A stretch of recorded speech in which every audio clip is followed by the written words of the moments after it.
नमस्कार, न्यूज 18 देख रहे हैं आप। मैं हूं आपके साथ रुंझुन कोहली। देखिए, बड़गाम और नगरोटा उपचुनाव पर किसका परचम लहराएगा ये तो वक्त ही बताएगा, लेकिन फाइनल शोडाउन से पहले नेशनल कॉन्फ्रेंस और बीजेपी के बीच का तापमान बढ़ता ही जा रहा है। आए दिन पार्टियों के नेता एक दूसरे पर आरोपों की बौछार करते जा रहे हैं। जम्मू कश्मीर में यदि राजनीतिक परिवार की बात आती है तो अब्दुल्ला परिवार का नाम सबसे पहले सामने आता है। अब्दुल्ला परिवार पर परिवारवाद की राजनीति के आरोप कोई नई बात नहीं है, लेकिन सीएम उमर का कहना है कि बीजेपी भी दूध की धुली नहीं है और बीजेपी खानदानी राज से खुद भी वास्ता रखती है। अब आपको सुनाते हैं सीएम उमर का वो बयान जिससे राजनीतिक हलकों में हलचल तेज हो गई है। अब जीत की हम पूरी कोशिश लगाए बैठे हैं। एक हमारी अपनी सीट थी, एक सीट में हम साल पर पहले हारे, लेकिन उम्मीद करते हैं कि इस बार नगरोटा में भी हमारी परफॉर्मेंस ठीक रहेगी, क्योंकि बीजेपी ने एक चीज तो साबित कर दिया जो मैं बार बार कहता हूं, बीजेपी को खानदानी राज से कोई इख्तलाफात नहीं है। उनको खानदानी राज बिल्कुल पसंद है, लेकिन सिर्फ अपने खानदान। जो खानदान बीजेपी के खिलाफ हैं उनको खानदानी राज सिर्फ उनमें नजर आती है, और ये शुक्र है नगरोटा में दोबारा साबित हुआ। लेकिन चीफ मिनिस्टर के इस हमले से विपक्ष में भी बौखलाहट देखने को मिल रही है। Leader of opposition Sunil Sharma ने साफ साफ सीएम उमर को परिवारवाद के प्रोडक्ट बता दिया है और परिवारवाद के इन आरोपों को साफ इनकार किया है। पहले इस बात पर तो मैं खुश हूं, कम से कम उन्होंने मान लिया कि वो परिवारवाद का प्रोडक्ट है। उनने इस बात को स्वीकार कर लिया कि वो परिवारवाद का प्रोडक्ट है। लेकिन अब जब कंपैरिजन या डिफरेंस की बात करते हैं उस पे मैं जवाब दूंगा। ये तो है वो परिवारवाद का प्रोडक्ट है और तीसरी पीढ़ी के हैं, चौथी पीढ़ी वो लॉन्च कर रहे हैं, जिन्होंने अपनी जिंदगी दी है। इनसे बड़े बड़े एक्सपीरियंस्ड लोग हैं। ऐसा नहीं कि उमर अब्दुल्ला साहब के पास कोई एक्सपीरियंस या मेरिटोरियस है। इनके पास एक मेरिट है, ये अब्दुल्ला खानदान के शहजादे, इसके अतिरिक्त इनके पास कोई मेरिट नहीं है। इनके पास बड़े स्टॉलवर्ड्स रहे, राथर साहब, सागर साहब, उड़ी साहब, पता नहीं कौन से साहब। दे जरा पार्टी किसी वक्त उनके हाथ में, चलाएं पार्टी नहीं। वो सारे इनके पीछे पीछे चलने चाहिए। ये होता है। हमारे यहाँ कुछ नहीं पता है। आज जिस पद पे आप हो, कल किसके पीछे चलना पड़े। यहाँ पे आम व्यक्ति जिसमें वो कौशल हो, जिसमें वो टैलेंट हो, जिसमें वो जो व्यवहारिक हो, जिसमें वो सलाहियत हो। देखिए, अब्दुल्ला परिवार पिछली 4 पीढ़ियों से जम्मू कश्मीर की सियासत में किंग मेकर बन के उभरी है। सीएम उमर के पिता डॉक्टर फारूक अब्दुल्ला कई बार राज्य के मुख्यमंत्री रह चुके हैं। फारूक अब्दुल्ला केंद्र सरकार में मंत्री भी रह चुके हैं। वहीं फारूक अब्दुल्ला के पिता शेख अब्दुल्ला भी जम्मू कश्मीर की कमान संभाल चुके हैं। इसके साथ साथ फारूक अब्दुल्ला के बहनोई गुलाम मोहम्मद शाह भी जम्मू कश्मीर के मुख्यमंत्री रह चुके हैं। वंशवाद की राजनीति के अलावा नेशनल कॉन्फ्रेंस पर कई और बड़े आरोप भी लग चुके हैं। बड़गाम में भारतीय जनता पार्टी ने एक बड़ी जनसभा आयोजित की, जिसमें भारी संख्या में लोग शामिल हुए। जनसभा में नारों और पूरे जोश के साथ लोगों ने अपना समर्थन दिखाया।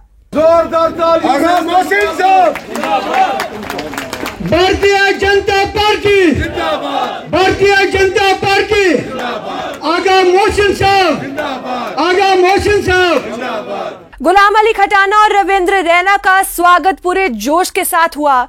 इसी बीच रविंद्र रैना ने मुख्यमंत्री उमर अब्दुल्ला पर निशाना साधते हुए कहा कि उन्होंने बड़गाम की जनता को बेसहारा छोड़ दिया है और अब फिर उन्हीं से वोट मांगने आ रहे हैं। इसके अलावा ये भी कहा है कि ये लोग जनता की सेवा नहीं बल्कि अपनी ऐशो आराम की राजनीति कर रहे हैं। उन्होंने कहा है कि नेशनल कॉन्फ्रेंस ने जनता के वादे बिल्कुल भी पूरे नहीं किए हैं। देखिए, जम्मू कश्मीर में आगामी उपचुनाव में कौन अपना डंका बचाएगा इसका पता कुछ दिनों में पता चल जाएगा, लेकिन इस जंग में उतरी सभी पार्टियां एड़ी चोटी का जोर लगा रही हैं और लोगों का भरोसा जीतने की पूरी कोशिश में लगी है। चलिए अब आगे बढ़ते हैं दूसरे बड़े मुद्दे की तरफ। जम्मू कश्मीर में वंदे मातरम को लेकर बड़ा विवाद खड़ा हो गया है। मिरवाइज उमर फारूक ने जम्मू कश्मीर सरकार के उस आदेश पर गहरी चिंता जताई है जिसमें स्कूलों का वंदे मातरम के 150वें वर्ष पर सांस्कृतिक कार्यक्रम आयोजित करने और सभी छात्रों की भागीदारी सुनिश्चित करने का निर्देश दिया गया है। एमएमयू ने इसे मुसलमानों की धार्मिक आस्थाओं के विपरीत बताते हुए कहा है कि किसी को भी ऐसे कार्य के लिए बाध्य नहीं किया जाना चाहिए। संगठन ने प्रशासन से यह आदेश तुरंत वापस लेने की अपील की है। उनका कहना है कि मुस्लिम छात्रों या संस्थानों को ऐसा कामों में हिस्सा लेने के लिए मजबूर करना जो उनकी आस्था के खिलाफ हो वो आवाम को स्वीकार्य बिल्कुल भी नहीं है। वंदे मातरम के पढ़ने या गाने से कोई मकसद पूरा नहीं हो सकता है। मेरी एलजी सरकार और वजीर आला से को इस गैर जरूरी हुक्मनामे को वापस लेने का मुतालबा है ताकि आवाम में किसी तरह का इंतशार पैदा न हो। वंदे मातरम के इस मुद्दे पर बड़े बवाल पर एमएलए विक्रम रंधावा ने कहा है कि कुछ लोग इसे धार्मिक मुद्दा बनाकर अनावश्यक भ्रम फैलाने की कोशिश कर रहे हैं। देखिए, बदकिस्मती है हमारे देश में ऐसे जो नासूर अभी भी हैं जो कहीं ना कहीं देश के अंदर वातावरण पुनः खराब करना चाहते हैं। वंदे मातरम केवल मात्र हमारा राष्ट्रीय गीत ही नहीं है, वंदे मातरम भारतीयता का प्रतीक है, राष्ट्रीयता का प्रतीक है और ये मुझे लगता है कि हर पाठ्यक्रम का हिस्सा होना चाहिए। हर स्कूल की right from the beginning of the education her school की प्रेयर का हिस्सा वंदे मातरम, जैसे हमारा राष्ट्रीय गान जनगण मन होता है वैसे ही शुरुआत में पहले वंदे मातरम होना चाहिए और प्रेयर के एंड में राष्ट्रीय गान जनगण मन होना चाहिए। 150वां साल 7 नवंबर से शुरू हो रहा है और 150वां साल पूरे देश में राष्ट्रगान के बेहतरीन अभ्यास के लिए जो मिनिस्ट्री ऑफ कल्चर अफेयर्स ने शुरू किया है ये स्वागतीय कदम है। जम्मू कश्मीर को विशेष दर्जा नहीं है। अब ये गलतफहमी के शिकार है, ये भूल चुके हैं कि अब हम 5 अगस्त 2019 के बाद किस फ्रेम ऑफ माइंड के साथ हमें जीना है। जीना सीख ले, नहीं तो सिखाना केंद्र सरकार को भलीभांति आता है। आपको बता दें कि यह विवाद तब और बढ़ गया जब जम्मू और कश्मीर के डोडा जिला प्रशासन ने सभी स्कूलों में हर सोमवार सुबह की प्रार्थना सभाओं में वंदे भारत गाना जरूरी कर दिया। इस अनिवार्य आदेश से मुस्लिम धर्मगुरुओं और इलाके के नेताओं की धार्मिक आपत्तियों के कारण एक बड़ा विवाद खड़ा हो गया। 7 नवंबर को वंदे मातरम के 150 साल पूरे होने जा रहे हैं, जिसके चलते पूरे देश में उत्साह है। लेकिन जम्मू कश्मीर में वंदे मातरम पर यह टकराव अब धर्म और राष्ट्रभक्ति की बहस में बदल गया है। जहां एक और सरकार राष्ट्रीय गौरव की बात कर रही है, वहीं धार्मिक संगठन आस्था की आजादी का सवाल उठा रहा है। वंदे मातरम के पढ़ने या गाने से कोई मकसद पूरा नहीं हो सकता है।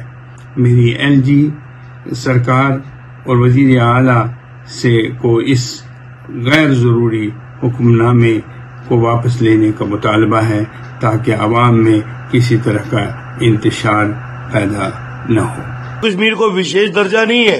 अब ये गलतफहमी के शिकार है, ये भूल चुके हैं कि अब हम 5 अगस्त 2019 के बाद किस फ्रेम ऑफ माइंड के साथ हमें जीना है। जीना सीख ले, नहीं तो सिखाना केंद्र सरकार को भलीभांति आता है।